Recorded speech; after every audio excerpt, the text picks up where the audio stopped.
Bwana, nominations za Grammy zimetoka na hakuna Harmonize wala Diamond wala AY zile nyimbo ambazo zilikuwa tunasikia watu wamesubmit huko. Kwa upande wako unaweza ukazungumziaje hapo? Kwa upande wangu unaweza nikazungumza kwamba hili ni tatizo.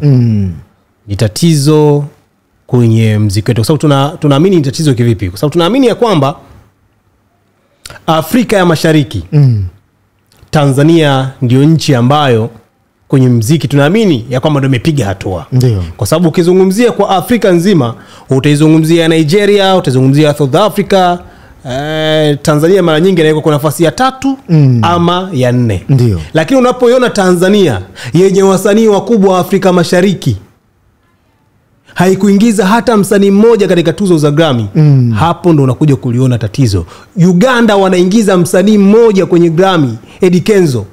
Hapo unakuja kuliona tatizo. Tatizo liko wapi sasa? Harmonize, Diamond, Alikiba, Rayvanny, Mbosso, Mario. Nimejaribu kuwasikiliza watu mbalimbali wachambuzi wa muziki kuhusiana na hizi tuzo za muziki. Wengi wanakwambia kwamba nimemsikiza kuna mmoja kati ya mwandishi wa habari mkongwe sana wa muda mrefu anaitwa Masud kama unamjua. Mmeje kumsikiza kidogo sana akisema ya kwamba wasanii wetu ni ngumu sana kuingia kwenye hizo tuzo kwa sababu ya Grammy hawachagui tu mtu yani mpaka uingie shule sio hivi. Nimejaribu kumsikiza kidogo japokuwa sio sana, lakini mimi kwa upande wangu naweza kuzungumza kwamba tatizo la wasanii wetu liko kwao wenyewe. Kwa sababu hata ukiangalia hawa wakina Eddie Kenzo, wakina Burna Boy, sio kwamba walipita kwenye shule za muziki. Hao ni vipaji halisia kutoka mtaani.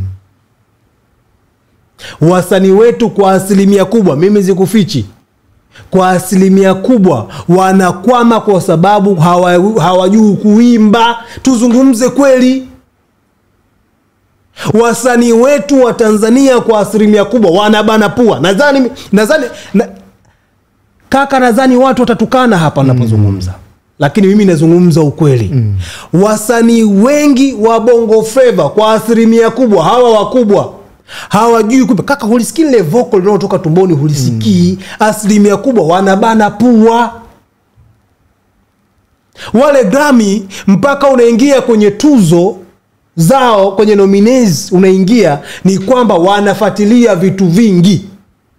Sauti yako, vocal lako. Kaka, sio unabani watu pua afu ende kuingia kwa tuzo kubwa kama hizi. Ni kuzadilisha Grammy. Na ndio maana wasanii wetu itakuwa ni ngumu mno kuingia kwenye hizo tuzo. Lakini umesema kwamba wasanii wanabana pua. Lakini ukiangalia kwa mfano kama Diamond Platinum, ni msanii ambaye amepiga hatua sana. Ana kolabo nyingi za kimataifa, amefanya na wanamuziki wakubwa. Lakini kwa nini leo hii unaanza kuniambia kwamba hana kile kiwango cha kuingia kwenye Grammy wakati kafanya vitu vikubwa kama hivi hapo? Kaka, unaweza ukafanya kazi na mastaa wote wakubwa duniani, lakini usipate tuzo. Nakwambia. Ndio. Moja kati ya kitu ambacho kinamheshimisha msanii ni tuzo. Hata kama umemaliza wasanii wote mastaa wakubwa duniani, umefanya nao, lakini kama hauna tuzo kubwa, wewe unaonekana kawaida tu. Sikufichi. Ndio. Diamond ni msanii mkubwa mno Afrika. Na katika kichwa chake anaumiza kichwa kweli kwenda kuzipata tuzo kubwa BT na Grammy. Hicho ndio kitu ambacho kinafanyaje? Kinamuumiza. Lakini kufikia safari hiyo kwenye hizo tuzo, Diamond mkimwangalia kwa nyimbo zake na uwezo wake, anaweza kwenda kupata hizo tuzo. Uimbaji wake huu. Tanzania kuna wasanii ambao wana uwezo wa kupata tuzo kama wakisapotiwa. Msanii kama Harmonize ana uwezo wa kupata tuzo ya Grammy. Kwa sababu Harmonize anaweza kuimba live. Live band vyombo vinapiga, Harmonize ana uwezo. Akapela ya Harmonize ukisikiza unasikia kweli hapa namsikiliza msanii. Juzi tumemsikia kwenye kumwapisha mama Harmonize alikuwa anaimba live, tulikuwa tunasikia vocal inavyotoka. Katika wasanii ambao waliimba vizuri siku mama anaapishwa pale Dodoma, Harmonize ndio wageni wote walikuwa wanapiga makofi. Mwamba anaimba live, unasikia. Sasa pale angeenda ndugu yetu, ungeona shughuli. Uwezo huo upo, lakini hawa wenye uwezo wa kufika huko wanafanyiwa fitna. Mimi nitaendelea kuzungumza hivyo kila siku. Abigail Chams, msanii mzuri, ukimsikia yule mdada sauti unaisikia. Na ndio maana Harmonize japokuwa hajaingia kwenye nominees zenyewe, lakini iliweza kusubmit nyimbo yake. Ndio. Hicho ni moja kati ya kitu ambacho tumpongeze Harmonize. Japokuwa hajaingia kule kwenye kinyang'anyiro, lakini wimbo wake aliusubmit. Kwa ni hatua pia. Kwa sisi tunampongeza Harmonize, lakini tunaendelea kusema kwamba Diamond kumsikia huko kwenye tuzo kubwa tusahau. Yeye aliishia hapa kwenye tuzo za Channel O, MTV Base, Suji Afrima, hapa ndio alipoishia. Huko msitegemee. Unasema kwamba Harmonize amefanikisha kusubmit nyimbo kama 4 hivi, si ndio?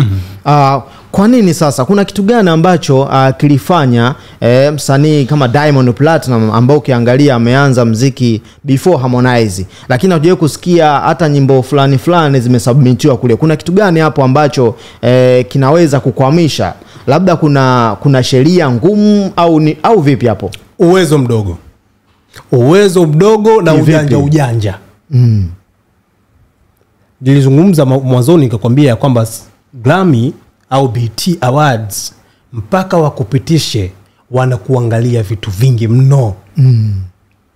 Sauti unayo, lakini pia nimesikia moja kati ya kitu ambacho wanakizingatia ni asilia pia ya mziki. Unajua sisi moja kati ya kitu ambacho kinatukwamisha wasanii wetu ni mziki wetu umekuwa wa kukopi kupitia kwenye mataifa mbalimbali. Ndio. Na Grammy katika vitu ambavyo pia wanaviangalia ni asilia ya mziki. Ukionekana wewe mjanja ni kukopi na kupesti, unaonekana wewe mwigaji, mwizi. Hawawezi kukuingiza huko. Tanzania sisi wasanii wetu asilimia kubwa wanakopi na kupesti ya mapiano, afrobeat, ambayo tunaamini sio za kwetu. Kwa hilo moja pia kati ya tatizo. Mziki wa Bongo Flava ni mziki wetu, lakini pia ukiangalia ni mziki ambao pia umekopiwa. Kwa msikia Masudi yule mzee anazungumza kwamba huu mziki wa Bongo Flava, P-Funk na Master J, wao ambao tunaamini ya kwamba ndio walioanzisha Bongo Flava, wao pia wameitengeneza Bongo Flava kwa kukopi kupitia miziki ya nchi nyingi duniani. Marekani, wapi, zimechukuliwa huku na huku. Kwa hiyo Bongo Flava ni mziki ujanja. Kwa asili yetu mziki ni upi? Singeli, mnanda, mchiliku. Kidogo tungekomaa na hiyo kaka, tungeingia Grammy. Mapiano ni mziki wa juzi sana. Wajuzi tu hapa. Sasa hivi wanaingia. Ona kina Tyler wale. Mziki wa juzi sana piano. Lakini wanaingia kwa sababu mziki ambao umeibeba taswira ya Afrika Kusini. Mziki ambao kwa muda mfupi umekwenda kujulikana duniani. Na ndio maana leo tutasikia msanii wa South Africa kaingia Grammy, kaingia BET. Afrobeat, ukizungumzia Afrobeat unaizungumzia Nigeria. Ndio maana leo unaona kina Burna Boy, kina Davido, kina Lema wanaingia. So mziki wao umeutengeneza, umeenda kujulikana duniani. Ndiyo. Tanzania, ukizungumzia Tanzania, Bongo Flava kina ujanja mwingi. Lakini pia tuna miziki mingine, kuna singeli, kuna mnanda. Nguvu ikiwekwa huko, tuna uwezo pia ya mziki wetu ukawa na nguvu duniani, tukaingia kwenye hizo tuzo. Kwa nataka kusema kina Diamond waanze kuimba singeli, mnanda, chiliku. Kama inawafaa, badilishe. Wabadilishe. Kwa sababu wewe utaimba Afrobeat, Diamond Platinum umeimba Afrobeat ambayo ukiangalia huko ndani unaona kabisa kuna njia za Burna Boy, kama ile Jeje. Watu walidiscuss kana Jeje kipindi kile.